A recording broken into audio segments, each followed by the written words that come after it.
नमस्कार। आप इस वक्त रिफ्लेक्ट हाउस में हैं शब्द मंच पर, और मेरे साथ हैं विनोद सिल्ला जी, जो शिक्षाविद भी हैं, लेखक भी हैं, कवि भी हैं, साहित्यकार भी हैं, समीक्षक भी हैं, और इसके साथ साथ एक अच्छे इंसान की सोच भी रखते हैं, जो कि आज के वक्त में बेहद जरूरी है। जब आज के वक्त लिखना गुनाह हो गया है, सवाल पूछना गुनाह हो जाता है, ऐसे समय में साहित्यकार क्या सोचता है, लेखक क्या सोचता है, और एक पत्रकार क्या उनसे सवाल करता है, ये सब चीजें आज आपके सामने रहेंगी। एक एक करके इन पर बातचीत करेंगे। मैं चाहूंगा कि आप जो भी इसको देख रहे हैं, इस वीडियो को पूरा देखिएगा, क्योंकि कई बार कुछ चीजें ऐसी होती हैं जब आप बीच में आधा अधूरा देखते हैं तो वो समझ नहीं आती, और आप अधूरेपन से कुछ ऐसी बात बना लेते हैं जो कि बिल्कुल ही गलत होती है, भ्रामक होती है। विनोद जी, स्वागत है आपका। कैसे हैं आप? नमस्कार जी। आपको, आपके श्रोताओं को नमस्कार। मैं ठीक, बहुत बढ़िया। बहुत बढ़िया, सेहत ठीक है? ठीक। काफी दिनों बाद मुलाकात हुई। हाँ जी, बिल्कुल। बल्कि आपके साथ बैठने का मेरे को सौभाग्य मिला बहुत दिनों के बाद मैं ये कह सकता हूँ। बिल्कुल। काफी लंबे अरसे के बाद मिले। अच्छा विनोद भाई, जो आज का जो एक सिनेरियो बन रहा है, उसके अंदर चलो पुस्तकों की भी बात करेंगे, लेखन की भी बात करेंगे। क्या लगता है कि आज का जो सिनेरियो है, जैसे कहा जाता है कि प्रगतिशीलता हमेशा जिंदा रहती है, तो कहीं ना कहीं लगता है आपको कि लिखने की जो परिस्थितियां हैं वो जिंदा हैं, कुछ भी लिख सकते हैं, कुछ भी बोल सकते हैं? नहीं, बहुत फर्क पड़ा है।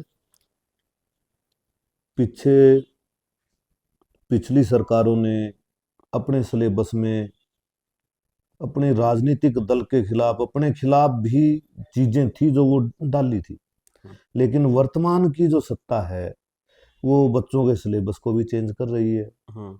और वो चीजें, वो चाहते हैं कि भाई इस जैसा हमारी मानसिकता है, सबकी मानसिकता वैसी ही हो जाए। चाहे वो लिखने वाले हैं, चाहे वो पढ़ने वाले हैं, गाने वाले हैं, संस्कृति कर्मी हैं, फिल्मकार हैं, सबको वो एक ही सोच के अनुसार ढालना चाहते हैं। अच्छा, पिछले समय में एक चीज और देखने आई है, बड़ी मजेदार सी चीज है, हालांकि पहले भी रही होगी, पर मैं ये बात सोचता हूँ कि गन कल्चर है, गैंगस्टर कल्चर है, उसके गाने जो हैं डीजे पे भी चलते हैं, शादी विवाह पे भी चलते हैं, और जगह भी चलते हैं, उनके ऊपर कोई रोक नहीं है। और बाय चांस कोई ऐसी बात कही जाए जो प्रगतिशीलता पे हो, जैसे कि पिछले समय पे ठाकुर का कुआं कविता अगर सुना दी लोकसभा में, तो उस पे मन, हंगामा हो गया। मनोज झा ने सुनाई मनोज झा ने सुना थी। दी हाँ, तो उस पे हंगामा हो गया, जबकि वो बिल्कुल। लिखी हुई है, हाँ, सच्चाई है वो लिखी हुई, सारी की सारी। बिल्कुल जी। तो इसको आप किस तरह से देखते हैं? भी गैंगस्टर, गन कल्चर, अश्लीलता और अंधविश्वास, इनके ऊपर रोक नहीं है, इस तरह की चीजों के ऊपर ही क्यों रोक है? जो मैं अभी कह के हटा हूँ वही जवाब है इसका, कि जो सत्ता में बैठे लोग हैं वो चाहते हैं कि सब लोग वैसा ही सोचें जैसा हम सोच रहे नहीं, हैं। सत्ता ऐसा सारी, सोचती है कि विपक्ष भी ऐसा सोचता है? क्या इसका मतलब ये है कि जो आज लोग हैं ये खराब हैं, और जो पहले लोग थे वो ठीक थे? आज के जो लोग सत्ता में बैठे हैं वो पूर्वाग्रह से अधिक ग्रस्त है। जैसे पहले वाली पहले, सत्ता ठीक थी? जैसे सर मैं थोड़ा सा उदाहरण देना चाहूंगा। हाँ। पहले मैं 2023 से पहले मैं बच्चों को पढ़ाता था सिंधु घाटी की सभ्यता। ठीक है। आज मैं पढ़ा रहा हूँ सरस्वती सिंधु घाटी की सभ्यता। उसमें सरस्वती जुड़ गया? सरस्वती जुड़ा ही नहीं, उसमें पहले मैं पढ़ाता था कि खुदाई में सिंधु घाटी की सभ्यता में जो मृत भांड मिले, मिट्टी के जो बर्तन मिले हैं, अ, और वर्तमान में मैं पढ़ा रहा हूँ कि उसमें कमंडल मिला है। अच्छा, ये उसके अंदर आपकी खोज में परिवर्तन आ गया, अ, शोध में परिवर्तन आ गया। पहले मैं पढ़ाता था कि खुदाई में बोधि वृक्ष का चित्र मिला है, हम्म। और अब मैं पढ़ा रहा हूँ कि तुलसी का पौधा मिला, जिससे साबित होता है कि वो लोग सनातन धर्म को ये मानने पुस्तकों वाले। में बदलाव है। जी। पहले मैं पढ़ाता था कि सिंधु घाटी की सभ्यता की खुदाई में पशुपतिनाथ का एक स्टैचू मिला है। जी जी जी, हाँ, और इस तरह की चर्चा सारी पढ़ी जाती थी पुराने समय और में। अब मैं पढ़ा रहा हूँ बच्चों को कि उस मूर्ति से प्रतीत होता है जैसे वो शिव जी है, हम्म। और इससे साबित होता है कि वो लोग सनातन धर्म को मानने वाले लोग थे। इनके अतिरिक्त और बहुत सी चीजें हैं जो सिलेबस में कुछ जबरन घुसेड़ने का प्रयास किया है, इतिहास को तोड़ मरोड़ के पेश करने का प्रयास किया है वर्तमान की सत्ता ने। पिछली सरकार ने पेरियार को इतिहास की पुस्तक में रखा था, और उस सत्ताधारी दल के खिलाफ की बातें भी थी पेरियार के संदर्भ में, वो भी उन्होंने शामिल करके रखी थी। हम्म। लेकिन वर्तमान में सिर्फ इतिहास में ही नहीं, हर जगह छेड़छाड़। की ये है। ये तो चलो एक बात हुई जो हमने इसकी बात की। क्या आपको लगता है कि आज के वक्त में, जैसे एक लेखक हैं, पूरे हरियाणा में भी आप लोग साहित्यकारों से मिलते हैं, चर्चा होती होगी, राजस्थान भी जाते हैं और जगह भी, कोई कह रहा था कि आज के वक्त में अगर कबीर जी होते तो शायद ना लिख पाते। अंदर होते, जेल के अंदर होते। इस तरह की कभी चर्चा चलती है? हाँ, चलती है, बिल्कुल चलती है। हरियाणा साहित्य अकेडमी है, हाँ। उसके पर कतर दिए हैं आज, आज की वर्तमान की सत्ता ने, वर्तमान की सरकार ने। और उनकी एक पत्रिका आती है जिसका नाम है हरिगंधा। हरिगंधा। हरिगंधा को आप पढ़ोगे तो आपको लगेगा ही नहीं ये एक साहित्यिक पुस्तक है। आपको लगेगा कि ये एक धार्मिक पत्रिका है, और एक विशेष विचारधारा को प्रमोट करने के लिए इसका प्रकाशन किया गया है। चलिए थोड़ा सा चर्चा को और दूसरी तरफ लेकर चलते हैं और बढ़ाते हैं। विनोद जी, आज के वक्त में जो साहित्यकार हैं, जो लिख रहे हैं और जो पहले लिख रहे थे, और इसके अंदर पहले जो लिख रहे थे उनको पढ़ने वाले शायद पहले भी इतने नहीं थे, क्योंकि मुंशी प्रेमचंद के बाद बहुत ज्यादा पढ़ा गया। और इसी तरह से अगर हम और लेखकों की बात करें तो उनको भी उनके बाद ही पढ़ा गया। उस वक्त उस दौर के अंदर शायद उनको पहचाना भी नहीं गया किसी तरह से। तो आज भी ऐसा आप महसूस करते हैं कि आज के जो लेखक लिख रहे हैं वो जो डिजिटल मीडिया है उसका तो सामना कर रहे हैं, क्योंकि पढ़ने और पढ़ाने की संस्कृति तो खत्म हो ही रही है। उसके अलावा ये संकट और भी गहराता जा रहा है क्या? पुस्तक संस्कृति खत्म होती जा रही है। हम्म। जब हम बच्चे थे तब हम देखते थे कि लोग अखबार लेके सफर करते थे बसों में, हम्म। और अखबार उधारा भी लेते थे। पूरे उस एक कोई एक संस्कृति समाचार भी थी पड़ोसी से अखबार मांग के पढ़ने की। समाचार पत्र कोई एक बस में लेके चढ़ जाता था, उसका एक एक पेज पूरी बस पूरी में पूरी फैल बस में जाता सर्कुलेट हो जाता था। था। अब वो संस्कृति कहाँ रही? नहीं, वो पड़ोसियों से भी मांगते थे ना, हाँ, अखबार दियो एक अखबार, मांग मांग के के पढ़ते पुस्तकें थे। भी मांग के बल्कि पढ़ते थे। मैं उस वक्त की एक और मैगजीन थी सरिता, मेरे को ध्यान है, उसके अंदर एक विज्ञापन छपता था कि क्या आप मांग के खाते हैं, क्या आप मांग के पढ़ते हैं, नहीं आप मांग के मत पढ़िए, अपनी मैगजीन खरीदिए और उसको पढ़िए। जब जब हम सफर में जाते थे हाँ। तो थैले में बाकी जरूरी चीजों के साथ एक पुस्तक या एक पुस्तक पत्रिका रखी जाती थी। रखी जाती थी कि भाई सफर में जो समय व्यतीत करना होता है वो अच्छा सा व्यतीत हो जाएगा और साथ में पुस्तक पढ़ी जाएगी। हम्म। अब वो संस्कृति कहाँ रही? तो उसको क्या मोबाइल वर्त, किताबों को खा गया? वर्तमान के दौर में लेखक लिखते हैं हम्म। और वो लेखकों को ही सुनाते हैं। अच्छा। श्रोता नहीं है, पाठक नहीं है लेखक साहित्य के पास। वर्तमान में के परिदृश्य में ये सब चीजें यानी इसको अगर मैं एक लाइन में कहूँ कि आज के लेखक और जो अपना कवि है उसके पास श्रोता भी नहीं है, वो श्रोता नहीं, भी खुद है, नहीं, वो हाँ, पाठक भी खुद है, और वो पाठक भी। तालियां बजाने वाला भी खुद ही है। ताली बजे ना बजे। अच्छा, वो भी नहीं, वो आपस में तो बजा ही लेते होंगे ना सुन के, जैसे वो चुटकुला आप कई बार सुनाते होगी। वो भी एक व्यक्ति बैठा सुन रहा था, वो बोला भी यार तू क्यों नहीं गया, कहता यार मैं टेंट वाला ही हूँ इसलिए मैं नहीं गया। काव्य गोष्ठी में इस तरह के भी स्वरूप आते हैं। हाँ, एक ऐसा है। दूसरा चुटकुला आप सुनाते हो कई बार कि एक व्यक्ति के पीछे दूसरा व्यक्ति भागा जा रहा है, उसने कहा भी क्यों भाग रहे हो, कहता है अपनी कविता सुना के भाग गया, मेरी कौन मेरी को नहीं सुन के गया। सुनेगा। तो इस तरह की जो एक स्थिति एक जबरदस्ती मेरे को लग रहा है बना दी गई साहित्य के साथ बना में, कि दी। कवि को ऐसा बना दिया गया कि कवि सुनने की चीज ही नहीं है। नहीं। जबकि देश में आपातकाल का दौर रहा, उस वक्त दुष्यंत की लिखी हुई कविताएं कितनी गाई जाती रही, और उनका जो शेर है कि हो गई है पीर पर्वत सी पिंगलनी चाहिए। पिंगलनी चाहिए, तो उस वक्त पूरे आंदोलन का एक केंद्र बन गया था। तो आज क्यों ऐसा नजर नहीं आता? क्या समझते हैं आप इस बात को? क्योंकि उस वर, वक्त तो कांग्रेस की गवर्नमेंट थी, मगर फिर भी लिखा और सुना गया, लोग उस कवि को भी सुनते थे। जो कविताएं, जैसे वंदे मातरम के बारे में चर्चा है कि वो आंदोलन का एक स्वरूप बन गया था, ये आज के वक्त में कोई कविता या इस तरह की चीजें क्यों आंदोलन का स्वरूप नहीं बन रही? कुछ लोग, प्रत्येक व्यक्ति में सहनशीलता अलग अलग होती है। हम्म। इसी तरह राजनीतिक दलों में भी सहनशीलता किसी में कम होती, किसी में ज्यादा होती है। अच्छा, चलिए। अच्छा, अब थोड़ा सा अपनी किताबों की तरफ भी आए कि विनोद जी हैं, तो मैं एक बार छोटा सा परिचय, बीच में आप जुड़ गए हैं काफी संख्या में, तो इसके ऊपर भी जानना चाहूंगा। आपका जो लेखन रहा, हाँ जी। लेखन की शुरुआत कहाँ से हुई? इसी पीड़ा से जन्म हुआ लेखन का? पहली कविता कब लिखी और धीरे धीरे सफर कैसे आगे बढ़ा? मैं ये लीजिए, फरवरी 1999 में ये लीजिए, चाय लीजिए। प्राथमिक अध्यापक, फिक्की लेते होंगे? ठीक है। बतौर प्राथमिक अध्यापक नियुक्त हुआ था। हम्म। और मेरी नियुक्ति एक ऐसे विद्यालय में हुई जिस विद्यालय में कोई दूसरा अध्यापक नहीं था। हाँ। मैं ही मुख्य अध्यापक था, मैं ही अध्यापक था, मैं ही स्वीपर था, मैं ही चौकीदार था। स्कूल के अंदर ही मेरा रहन सहन था। उसमें कल्चर होता था, अध्यापक स्कूल में ही रहते थे। ये तो कौन से वर्ष की बात होगी? फरवरी 1999। 1999, ठीक है।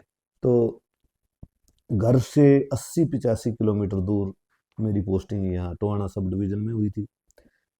तो मेरा कोई संगी साथी नहीं था, कोई दूसरा मेरे को काम भी नहीं था। 1999।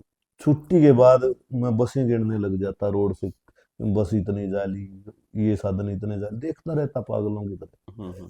फिर एक दिन वैसे ही बैठा बैठा मैं तुकबंदी करने लगा। हम्म। तो मैंने देखा मैं तुकबंदी कर सकता हूँ। हम्म। फिर मैं टोहाना रहने लगा।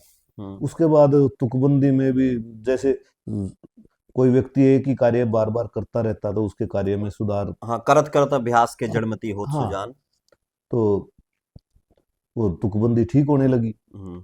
तो एक दिन डॉक्टर विकास आनंद जी, बलवंत सिंह मान जी, हम्म। इन्होंने मेरी वो तुकबंदी देखी। उन्होंने कहा आप अच्छा लिखते हैं। हम्म। उन्होंने प्रेरित किया। उसके बाद तुकबंदी में और थोड़ा सा सुधार आ गया। पहली पुस्तक आई मेरी 2011 में, जाने कब होएगी भोर। जी, बहुत बढ़िया। तो उसके बाद डॉक्टर रूपदेव गुण से संपर्क हुआ। संपर्क हुआ। उन्होंने थोड़ा सा और आगे मोटिवेट किया, प्रोत्साहित किया, जिससे मैं थोड़ा सा और गंभीर लेखन करने लगा। आप जैसों की सोबत से। और वरिष्ठ साहित्यकार अमृतलाल मदान जी कैथल कैथल से। से हैं, और बहुत से वरिष्ठ साहित्यकारों के संपर्क में आया, फिर जिससे लगातार पुस्तकें आई फिर जिससे आपकी। सुधार हुआ। हाँ, हाँ, हाँ। जैसे कि मैं बता दूं, क्योंकि विनोद जी शायद ना बता पाए, कई चीजें रह जाती हैं। उसके बाद जाने कब होगी भोर के बाद खो गया है आदमी। आप चाय लेते रहिए, मैं पढ़ रहा हूँ। मैं पीड़ा हूँ यह कैसा सूर्योदय, छुहन, प्रश्न चिन्ह। ये काव्य संग्रह आए, फिर लघु कविता संग्रह रहा, कितना सुखद तेरा आना, घुटन भरे घर, अकल दाढ़ रह जाती है शेष, नदी संग बातें और लिखना भूल गए, तैरता हुआ शहर, प्रेम से अछूते लोग। ये लघु कविता संग्रह। और इसके बाद लघु कथा संग्रह आए, जिंदा होने का प्रमाण, नापसंद जूते। और संपादित काव्य जो रहा वो प्रकृति के शब्द शिल शब्द शिल्पी रूप देवगुण, मिलो जाना है। और जो अगला संपादित काव्य रहा वो रहा दुखिया का दुख। और वर्तमान में जो विनोद जी मेरे लिए लेके आए, मुझे बहुत अच्छा लगा, लघु कविता व्योम। और ये लघु कविता संकलन है पूरे हरियाणा, पंजाब, पूरे देश से पूरे देश से कह सकते हैं इसको। इसके अंदर करीबन 108 रचनाकार। 108 रचनाकार हैं, जिनकी काव्य यात्रा यहाँ रहेगी इसके अंदर। इनके अतिरिक्त एक पुस्तक यात्रा वृतांत में भी है मेरी, हाँ जी। मेरी बनारस यात्रा। मेरी बनारस यात्रा वो भी है इनकी। तो इस तरह से लगातार लिखना रहा, इसलिए इस तरह की चर्चाएं चल रही हैं। जो क्योंकि जब लेखक इतनी पुस्तकें लिखता है, इतनी चर्चा करता है, तो उसके पास बहुत खजाना होता है बातचीत करने के लिए। तो इसी चर्चा को मैं आगे बढ़ाता हूँ कि आप पढ़ाते भी हैं, लिख भी रहे हैं, और एक संगठन में भी शामिल हैं। संगठन साहित्य का नहीं, संगठन संघर्ष करने वाले कर्मचारियों का भी। तो इन सब के अंदर जो तालमेल है और परिवार के अंदर तालमेल है। अब लोग बड़े बड़े नेताओं से सवाल पूछते हैं, लेखक से सवाल पूछते हैं, कैसे मैनेज करते हैं सारा? मैंने लेखन के लिए तो अलग से कुछ जरूरत मैनेज नहीं नहीं है, करना पड़ता। नहीं करना पड़ता, क्योंकि हम जो काम करते हैं हम्म। वहीं से जो अनुभव होते हैं, अच्छे अनुभव, बुरे अनुभव, हम्म। वही लेखन में आ जाते हैं। ठीक है। तो अध्यापक संघ में भी काम करता हूँ मैं, सर्व कर्मचारी संघ का भी मैं खंड टोहाना का कोषाध्यक्ष हूँ। हम्म। इनके लिए या तो छुट्टी के बाद मीटिंग होती हैं 3:30 बजे सर्दियों में, और 2:30 बजे गर्मियों में छुट्टियां हो जाती हैं। गुरु रविदास जो सभा रही, आप उसके भी उसमें भी सचिव के पद पे मैं काम करता रहा, चार काम पाँच करते साल रहे आप मैंने 4-5 साल काम तक। किया है। हम्म। तो या फिर रविवार के दिन, छुट्टी के दिन कार्यक्रम होते हैं संगठनों के, उनमें अच्छा, एडजस्टमेंट हो ये जो जाती है। संस्थाएं रही, जितनी संस्थाएं आपने सर्व कर्मचारी या अनुसूचित जाति ये सब गिनवाया, क्या इनकी भी कार्यशैली में पिछले समय में बदलाव आया है? कोई संगठनों में कम लोग जुड़ रहे हैं पहले से? पहले बहुत ज्यादा संगठनों की तरफ लोगों की जुड़ने की दरअसल मानसिकता रहती थी। 2014 से पहले सरकारें, कोई आंदोलन होता था, आंदोलन के बाद यूनियन के पदाधिकारियों को बुला लेते थे बातचीत करने के लिए। वर्तमान में ये सिस्टम बदल गया।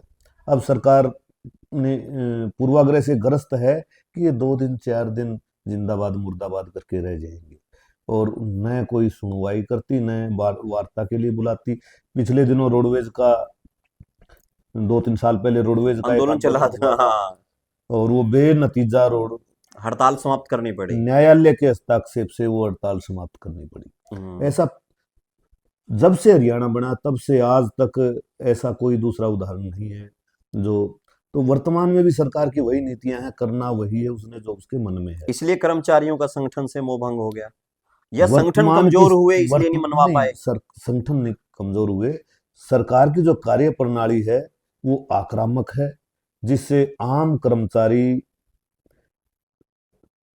यूनियन के आंदोलन में, एजिटेशन में शामिल होने से पहले कई बार सोचता है। अच्छा, अभी जैसे आप लोगों ने एक मांग और उठाई, हाँ मैं सावित्री बाई, फुले। और इसके ऊपर आप लोगों ने, अभी आपके संगठन ने एक कार्यक्रम भी किया और डिमांड भी की कि माता सावित्री बाई फुले को भारत रत्न मिलना चाहिए। भारत आज रत्न उसके ऊपर कार्यक्रम भी था कार्यक्रम आपका, भी एक था। पूरे हरियाणा में था मेरे ख्याल में, या देश में, पूरे नहीं, देश में था। पूरे देश भर पूरे में देश मनाया भर गया, में था, लेकिन अध्यापक संघ ने टोहाना में ही किया। टोहाना में मनाया।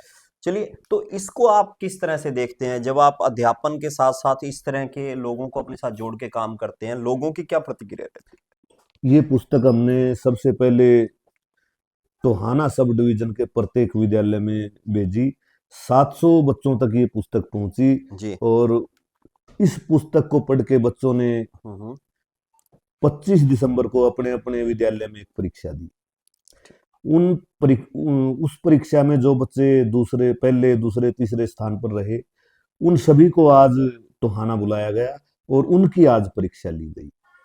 और जो बच्चे आज की परीक्षा में फर्स्ट, सेकंड, थर्ड आए, उनको फर्स्ट को 1100 रुपये, सेकंड को 800 रुपये और थर्ड को 500 रुपये नगद इनाम दिया गया। जी जी तो जी। हमारा मकसद था कि सावित्री बाई फुले ने जिन विकट परिस्थितियों में जिस हौसले के साथ, जिस साहस के साथ कार्य किया, सावित्री बाई फुले का विचार प्रत्येक बच्चे तक पहुंचे, हर घर तक पहुंचे। हम 700 घरों में 700 बच्चों तक और उनके परिवारों तक सावित्री बाई फुले का विचार पहुंचाने में कामयाब रहे।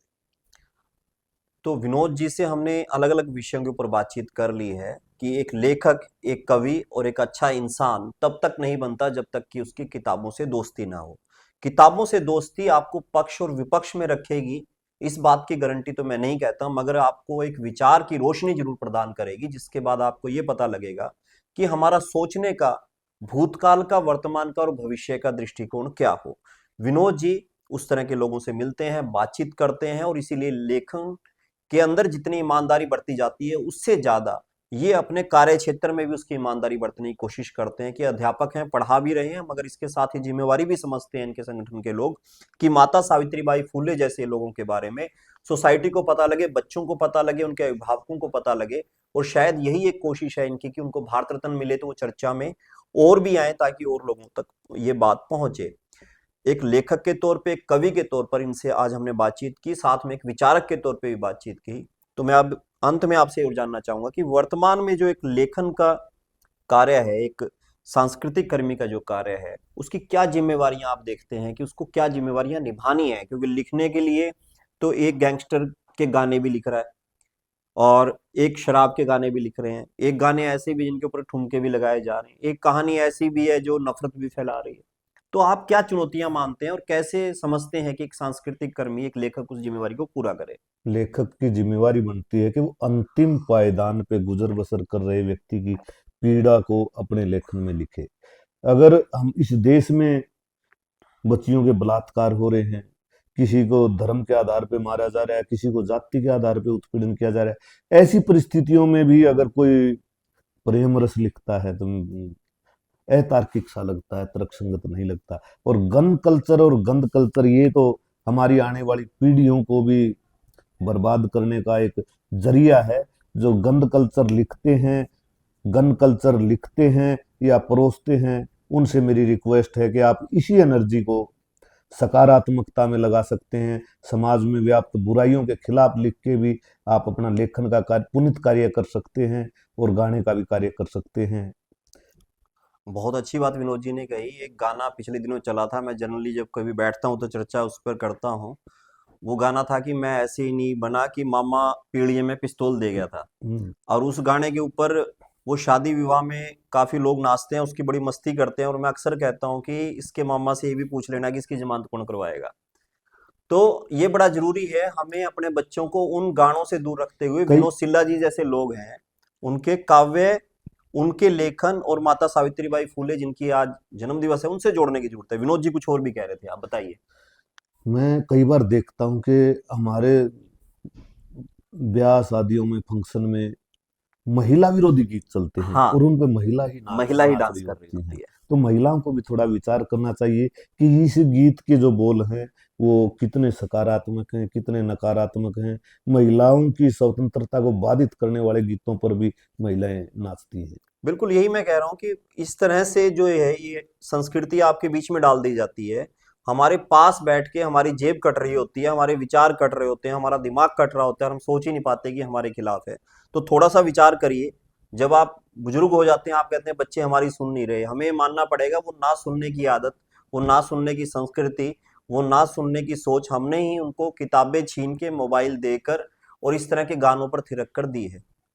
खैर, जो भी आपकी बातचीत तो आप जरूर बताइएगा, कमेंट बॉक्स में जरूर बताइएगा। इस तरह की चर्चा मैं फिर करूंगा। विनोद जी आज मेरे से जुड़े हैं, बहुत टाइम बाद हम लोग मिले हैं, और ये मिलने का सिलसिला अब जारी रहेगा। कई चीजों के ऊपर और भी बातचीत करेंगे। विनोद जी, आप कहिए, आप कुछ अंत में कुछ कहना चाहेंगे।